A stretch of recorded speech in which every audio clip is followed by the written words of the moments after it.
Web 3 यानी decentralised web एक नए कॉन्सेप्ट का हिस्सा है जहां पर इंटरनेट एक्सपीरियंस को ज़्यादा सिक्योर, ट्रांसपेरेंट और यूज़र फ्रेंडली बनाया जाता है। इसमें डिसेंट्रलाइजेशन का कॉन्सेप्ट होता है, इसमें डेटा और इन्फॉर्मेशन यूज़र्स के कंट्रोल में होती हैं, बड़ी कंपनीज या प्लेटफॉर्म्स के नहीं।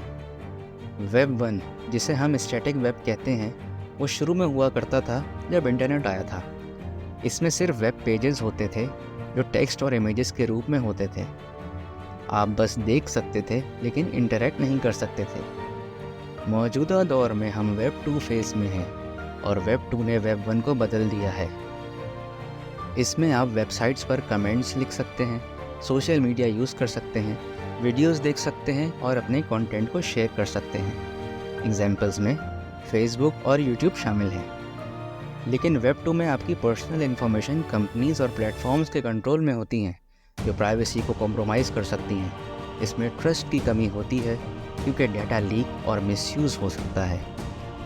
अब वेब 3 में यानी इंटरनेट के नए फेज़ में हम दाखिल होने वाले हैं। इसमें डिसेंट्रलाइजेशन का कॉन्सेप्ट है। इसमें ब्लॉकचेन टेक्नोलॉजी यूज़ होती है जो डेटा को सिक्योर और टेम्पर प्रूफ बनाती है। आप अपनी पर्सनल इन्फॉर्मेशन को कंट्रोल में रखते हैं और आपका डेटा सिक्योर रहता है। इसमें ऑनलाइन पेमेंट्स, डिजिटल आइडेंटिटीज़ और स्मार्ट कॉन्ट्रैक्ट्स भी शामिल हैं। आइए एक एग्जाम्पल के तौर पर समझते हैं।